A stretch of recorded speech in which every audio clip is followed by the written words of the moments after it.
O Napoli conquistou o título da Série A esse ano, totalizando 2 dos últimos 3 Scudettos em um dos momentos mais vitoriosos do clube em sua história. O time do sul da Itália teve uma temporada de altos e baixos, mas com a queda da Inter, a recuperação de jogadores desacreditados e o excelente comando de Antonio Conte, a taça volta mais uma vez ao clube, de uma forma totalmente diferente. Mas como podemos contar a história desse novo troféu em tão pouco tempo?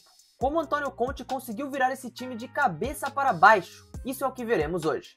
Antes de começar, só deixa eu falar que a ideia desse vídeo veio de um de vocês nos comentários. Então se você quiser que eu faça algum vídeo em específico, é só deixar aí. Mas por que falar sobre o Napoli?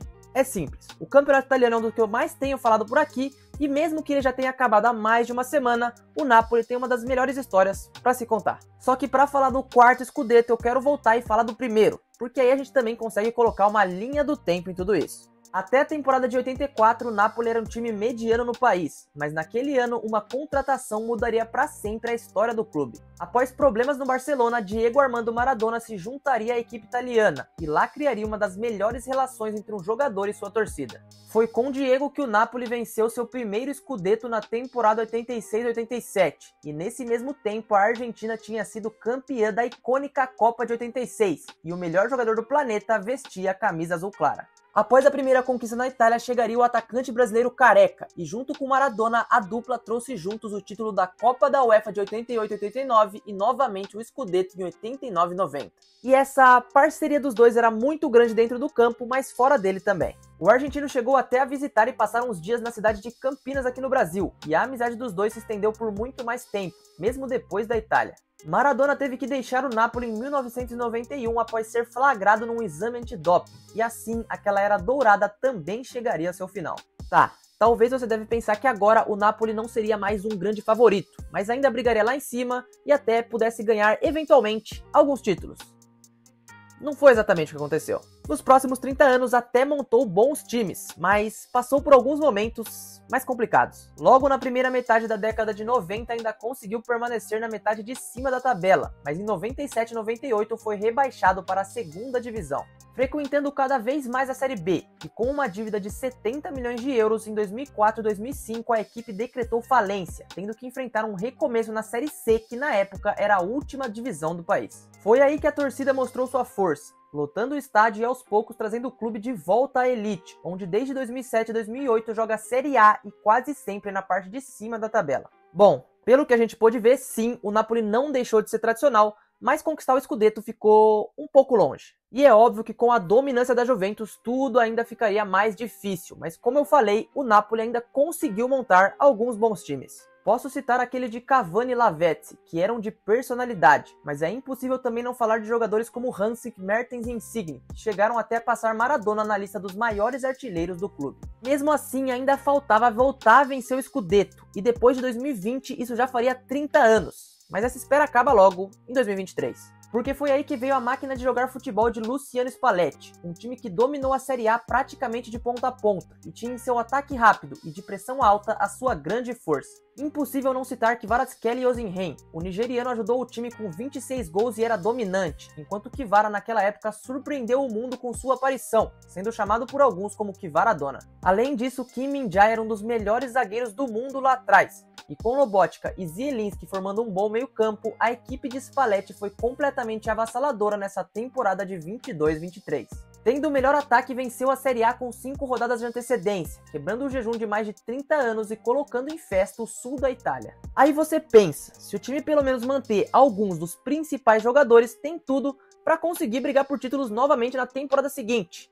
Mas não foi exatamente o que aconteceu. Óbvio que tenho que citar a saída de Spalletti e também de Kim Min-jae, mas ficou em 10º lugar depois de ter sido campeão. Não me parece uma defesa do título muito boa. E sem Spalletti, o Napoli não encontrou em 23-24 alguém que se encaixasse com aquele elenco. O primeiro novo treinador seria Rudi Garcia, que com apenas 16 jogos seria trocado por Walter Mazzarri.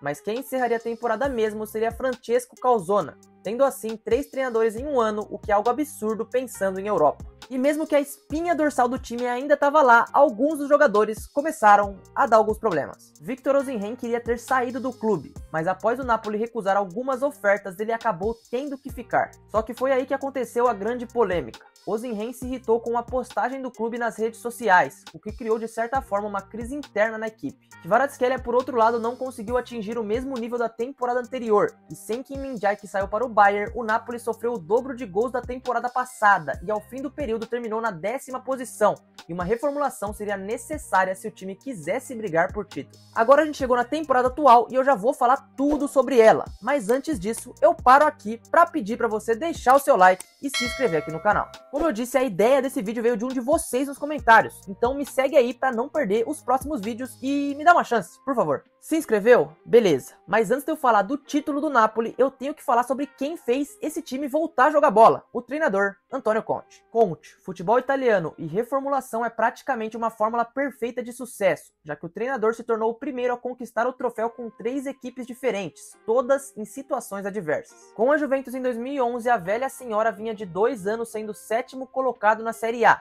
Mas com a chegada do treinador e a implantação do 3-5-2, aquele elenco emendou 3 ligas seguidas com ele, e com a base deixada ainda venceria mais 6. Isso que ele não tinha nenhum grande atacante, tá? Era conhecido pela grande defesa que tinha e também por Vidal e Pirlo deitando no meio campo. Pulando agora para 2019, Conte foi contratado para a Inter de Milão e trazendo Lukaku como sua referência venceu o Scudetto em 2021 e a sua relação com o belga é algo que ainda não acabaria por ali. E sinceramente, há muitas críticas sobre o Antonio Conte, é um cara de personalidade forte, mas mesmo assim dá para criticar somente os métodos e não os resultados. Isso porque nesse meio tempo entre Juve e Inter ele ainda venceu a Premier League pelo Chelsea e tinha a missão nessa temporada de pela 3ª vez na sua carreira colocar um clube italiano nos trilhos. E além da chegada do Conte, temos que falar também sobre a janela de transferências, porque o Napoli precisava de mudanças e elas aconteceram. Para lateral, Spinazzola veio de graça vindo da Roma, um jogador que seria muito útil para Conte em várias fases do jogo. David Neri chegou do Benfica também, e apesar de não ser um titular absoluto, ajudou muito no elenco. E Billy Gilmour, por apenas 15 milhões de euros, trocou a Inglaterra pela Itália e foi peça-chave na distribuição de jogo dos Azzurri. McTominay é um capítulo à parte. O jogador estava encostado no United e essa mudança transformou a carreira dele, que em um ano já se tornou próximo de um ídolo. Imagina você comprar o MVP do campeonato italiano por só 30 milhões e meio de euros. É um absurdo. Inicialmente Kvaratskhelia também ficaria, só que faltava ainda um camisa 9, um cara para empurrar a bola para dentro. Isso porque a novela Osimhen ia acabar com o nigeriano no Galatasaray, e o Conte foi atrás de um velho conhecido. Em seu trabalho, um jogador como esse é muito importante, e é como ele mesmo disse uma vez: você pode cometer um erro na escolha de sua mulher, mas não na escolha de seu atacante, o que prova que ele precisava muito de uma boa reposição.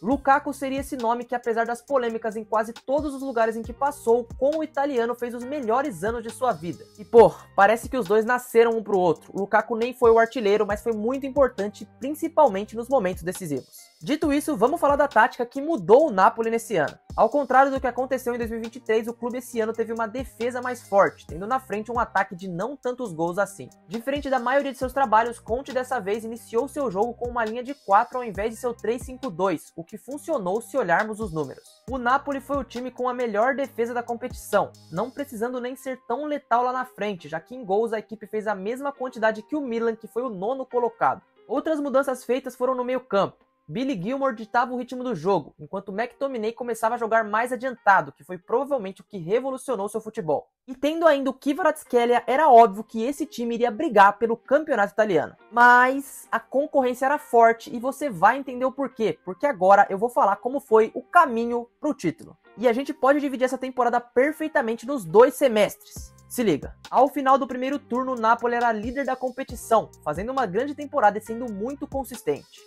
Em janeiro, porém, aconteceu uma saída complicada. Kvaratskhelia deixava o clube rumo a Paris, onde até venceria a Champions, mas na Itália a sua saída foi sentida. Foram muitos pontos perdidos, diversos empates e uma Inter que não tropeçava. Assim, na 32ª rodada, a liderança já estava perdida e a 3 pontos de distância. E a Inter nesse momento disputava uma possível tríplice coroa, tá? Liga, Copa e Champions, mas acabou que não venceu nenhum deles. E nesses 6 últimos jogos não haveria nenhum confronto direto, então o Napoli dependeria da Inter de Milão tropeçar, o que foi o que aconteceu. Em uma sequência de 3 jogos, a equipe de Milão perdeu 2 no campeonato italiano e caiu na Copa Itália, o que seria o suficiente para o Napoli retomar a ponta. Entre empates e vitórias, chegaram os dois na última rodada, tendo apenas 1 ponto de diferença que definiriam a competição. E o Napoli, no estádio que leva o nome do Maradona, só precisava vencer e ser campeão mais uma vez, então ficou meio que fácil. Com gol histórico de McTominay, o Napoli venceu por 2-0 e assim conquistou o Scudetto, o segundo em 3 temporadas. McTominay teve uma das reviravoltas mais rápidas possíveis, de inútil no Manchester United a ser um jogador mais avançado em outra liga, marcando 12 gols e sendo o MVP da competição.